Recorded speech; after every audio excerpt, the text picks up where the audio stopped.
వీడియోల కోసం మా అమరావతి గళం ఛానల్ ని సబ్స్క్రైబ్ చేసుకుని బెల్ ఐకాన్ నొక్కండి. ఎన్టీఆర్ వర్ధంతి రోజున నందమూరి కుటుంబంలో విభేదాలు బయటపడ్డాయి. పెద్ద ఎన్టీ రామారావు చనిపోయి ఈ రోజుకు 27 సంవత్సరాలు పూర్తయిన క్రమంలో 27వ వర్ధంతి రోజున జూనియర్ ఎన్టీఆర్ కు ఘోర అవమానం జరిగిందని ఆయన ఫ్యాన్స్ ఆవేదన చెందుతున్నారు. ఎన్టీఆర్ ఘాట్ వద్ద ఎన్టీఆర్ ఫ్యాన్స్ ఏర్పాటు చేసిన ఎన్టీఆర్ ఫ్లెక్సీలను బాలయ్య తొలగించమనడంతో ఈ విషయం హాట్ టాపిక్ గా మారింది. నందమూరి తారక రామారావు వర్ధంతిని పురస్కరించుకుని ఎన్టీఆర్ ఘాట్ వద్ద ఆయన కుటుంబ సభ్యులు అభిమానులు నివాళులర్పించారు. ఈ క్రమంలోనే జూనియర్ ఎన్టీఆర్, కళ్యాణ్ రామ్ పేర్లతో వారి ఫ్యాన్స్ భారీ ఎత్తున ఫ్లెక్సీలు ఏర్పాటు చేశారు. అనంతరం అక్కడికి వచ్చిన నందమూరి బాలకృష్ణ వాటిని చూసి ఫైర్ అయ్యారని తెలుస్తోంది. తండ్రికి నివాళులు అర్పించిన బాలయ్య వాటిని వెంటనే తొలగించాలని ఆదేశించారు. దీంతో బాలకృష్ణ ఆదేశంతో జూనియర్ ఎన్టీఆర్, కళ్యాణ్ రామ్ పేర్లతో ఉన్న ఫ్లెక్సీలను, బ్యానర్లను వెంటనే తొలగించారు.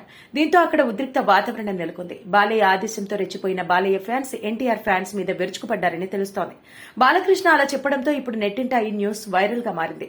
బాలయ్య ఎన్టీఆర్ ఫ్లెక్సీలను తొలగించమన్నారంటూ జూనియర్ ఎన్టీఆర్ ఫ్యాన్స్ ఫైర్ అవుతున్నారు.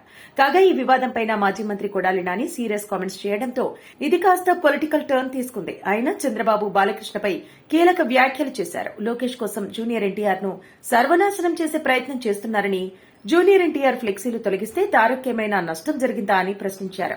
1000 మంది బాలకృష్ణలు, చంద్రబాబులు వచ్చినా జూనియర్ ఎన్టీఆర్ ను ఏం చేయలేరని వ్యాఖ్యానించారు. ఫ్లెక్సీలను తొలగిస్తే ఆయనకు వచ్చే నష్టం ఏమీ లేదన్నారు. ఎన్టీఆర్ ఆశయాలను ముందుకు తీసుకెళ్తామన్నారు. తలకిందులుగా తపస్సు చేసినా చంద్రబాబును ఎవరూ పట్టించుకోరన్నారు.